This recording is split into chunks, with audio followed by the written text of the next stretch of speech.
Hello everybody, welcome back to It's Current Year for another Quick Battle ladder replay. This one was played on the Quick Battle ladder, that Wild West that it is at the moment, against a Beastman no less. Try me, but he hasn't really abused too many, or at least not the single entities in this case. It gets underway pretty quick, so I might need to put this on a pause. I am playing the Wood Elves, and I am up against a Beastman opponent here who has taken a pretty narrow force by Beastman standards. 580 models is quite narrow, but they can sort of do that now. They can be a faction that goes heavy on the single entity plays. But today, my opponent has taken several Gore Herds with shields. We've got a couple out in the front in a bit of a Vanguard deployment. Two of the Tuskor Chariots.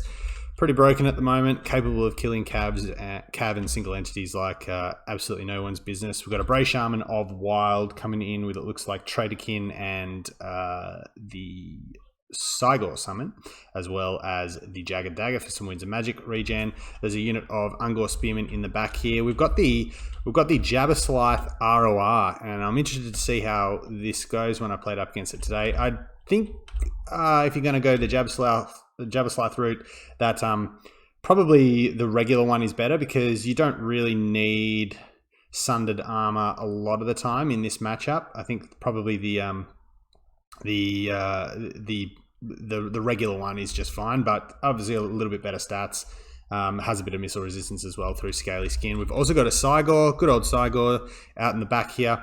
So can throw some boulders into my Eternal Guard and the like. And we also have Taurox leading the force. So I'm liking Taurox at the moment, what he adds to the Beastman roster.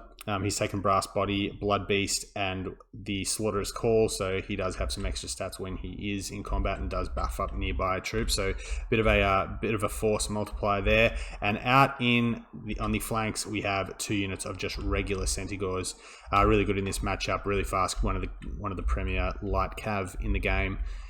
For some time, actually, even pre this DLC. So for myself, I've got 3 units of Deepwood Scouts out the front. I have some Glade Riders on each flank with spears, the Wild Hunters of Kurnos, as well as some Wild Riders. And then I've got a little bit of a staggered sort of infantry line, some Dryads on the flanks here, and then just some Eternal Guard in the back without shields, and in the front with shields. And the Wardens of Sithral. So they are obviously pretty elite. Again, Armor Sundering, so they're probably not needed here. I probably could have done with War Dancers, or probably just gone a little bit wider with Eternal Guard, but we'll see how they go. They might have a good matchup against Taurox, sundering his armor in this matchup specifically, but they are also immune to psychology, so can't be terror routed. And the Windheart Guards are outright unbreakable. Leading my force is the big boy himself, hands down my favorite Wood Elf Legendary Lord. He's been here since the start, Durthu. So he's coming in with a pretty wide kit, Wild Heart, Flock of Doom, and the Manticore summon. I'm on the fence as to whether Manticore summons are actually worth it for 20 wins anymore, particularly now that the Lore of Beasts has been a little bit reworked, and things like Curse of Anra and Pan's Impenetrable Pelt are better spells. But he's also got Foe Seeker as well as this Sword of Daith. Sword of Daith combines well with Flock of Doom. Very, very spammable spell now. And with the armor sundering of potentially the Wardens of Sithral or the Sword of Daith, it can probably do a fair bit more damage than it normally does. So, as I said, things getting underway pretty quickly here, and I am turning my attention to the Bray Shaman basically as soon as I can, because I want to get as much damage into that as possible, because I know sort of how broken they are. I am coming for a frontal charge here into the Gore Herd, just trying to get some value wherever I can. Don't know if they had a charge move queued up there. I don't think they did, given they didn't do much damage on the counter charge, but look at the damage that they're going to take right off the bat from Tuskor Chariots. Absolutely disgusting, but I am going to get the anti-large Wild Hunters in there, so they might be able to do some work against them, and the Dryads and Gores are clashing here. Likewise, these Chariots are just making a beeline for my Deepwood Scouts, so I guess kind of stuck in the mentality of old where, you know, the mass of what even Wild Riders can clog them up, but they are going to suffer a little bit of damage, more than they would have previously from taking that fight, but I am able to rout them at the very least. Cygor is lobbing some things away, and I notice here that I'm getting flanked and I've overcommitted a little bit with these Dryads, so I'm actually just going to pull them out. I'm going to try and stay pretty nice and nice and tight here. There is a Traderkin going down here, which is going to do a lot of damage to the Wild Hunters of Kurnoss. And clip a bit off my Deepwood Scouts as well. But as I say, I give my Dryads a bit of a screen with the Wild Hunters, and these Centaurs are going to go down pretty quickly with the anti-large. But the ROR Jabberslath has these, or both variants of the Jabberslath, just has these insane animations. Look at the splash damage on that. Look at the displacement. It makes it very hard for units like Deepwood Scouts to actually pull away, and makes it very easy for the Jabberslath to actually pull itself out of combat in a lot of cases. So Durthu has summoned a Manticore. The Manticore is going to be sicked onto the Bray Shaman of Wild to try and get them off. And I'm going to bring the Wild Hunters over here. The Chariots have come back. They did have 3 models when they came back originally, but they have been brought down as some Centaurs clash back in. But the Chariots, they're pretty much probably done for now. They may shatter. And I'm hoping to get some terror outs here with the Manticore. But the Bray Shaman has managed to slip me, and he has popped his Jagged Dagger, so he's got his Winds of Magic recharge here, and Taurox has made his presence felt.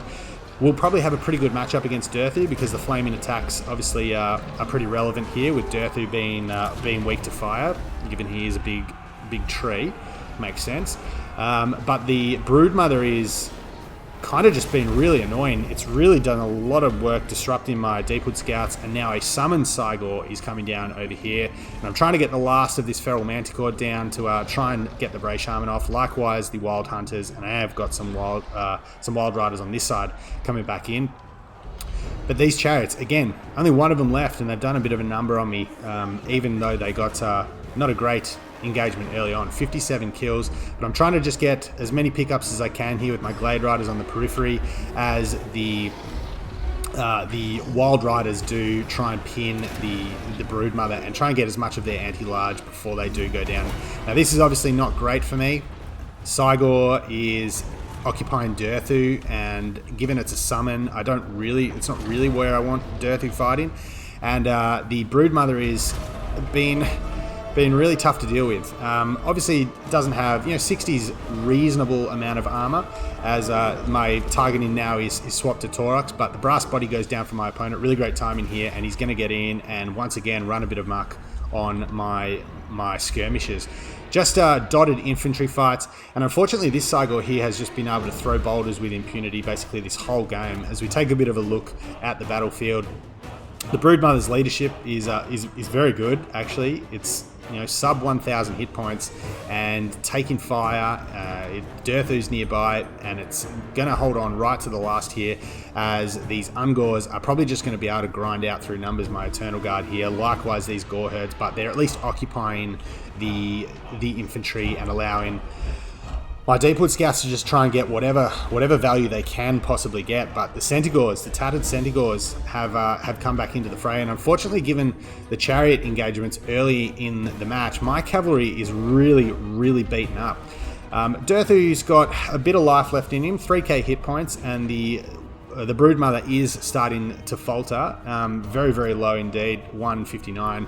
If I could have just got one more volley off, I might have been able to shatter it, but Durthu will probably take care of it. He's going to come over to the Bray Shaman now. That hit may be enough to shatter him. He is terrified and naturally routed, with the Broodmother running away as well, so as not to be taken off the field by Durthu. But Taurox is still pretty healthy, and I think 1-to-1 now, given his flaming attacks and given the fact that he's got some help here, he may be able to take Durthu down. I get a Flock of Doom off right before the game ends, but Durthu, unfortunately, even Durthu, probably a fair bit of balance of power tied up here in this Cygor over here. The Broodmother is alive, even though it's very tattered, so it's helping on the balance of power. But Taurox here as well, pretty healthy, and army losses does hit, and I do unfortunately go down in this one today. But this Jabberslath ROR, as I said at the start, the armor sundering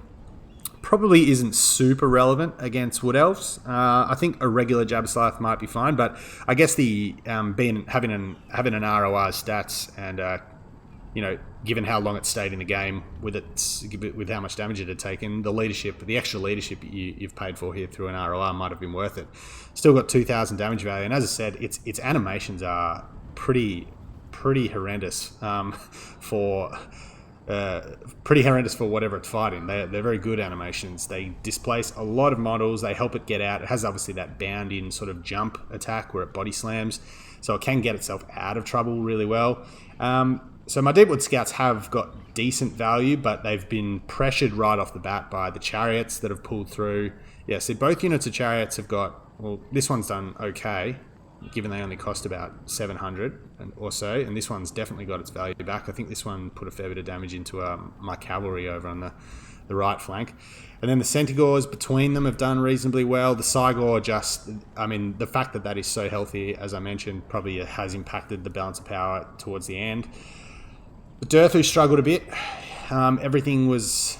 He spent a lot of time just chasing things that he wanted to fight. I did have an attack order queued up on the Bray Shaman of Wild, and he actually pulled him away from a good engagement. So that was really, really well played by my opponent. But if we go through it, Wardens of Sithrall got some good value. Winterheart Guard held for obviously being unbreakable, but 492 is not amazing value on them. Dryads do their bit, but again, for the price,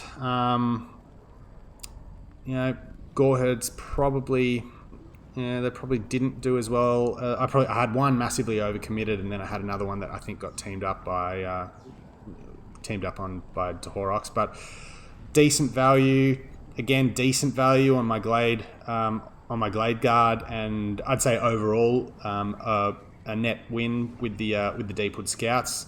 But my cavalry, you look here, has struggled a bit. These guys have nearly made their cost back. The Wild Hunters definitely haven't, and my Glade Riders with shields have just been absolutely pwned. They sort of had to be used in a bit of a sacrificial manner to actually just mass block the Chariots, so they didn't run amok through my skirmishes. So back to the drawing board on this build. I think it's got some teeth in it. To be honest, I think once Chariots are sort of fixed, I think this style of build is going to be decent against what the Beastmen can throw at you. So I'm going to have a few games with the Beastmen, hopefully up on the channel within the next couple of days. But I've been enjoying what Taurox brings to the roster. Probably has come at the expense of making Khazrak a little bit obsolete. But Taurox is good. The Doombull is pretty decent in a couple of matchups. And as we know, the Chariots at the moment are pretty busted and in need of a hot fix. So we'll experiment a bit more with the Beastmen, but Durthu couldn't get it done today, unfortunately, and Try-Me has taken the win. So well played to him. Good to see him not spamming the Wargor Chariots, but I guess the Tuskor Chariots are still pretty obnoxious in their own right. So well played, and thank you guys for checking it out. And until next time, take care.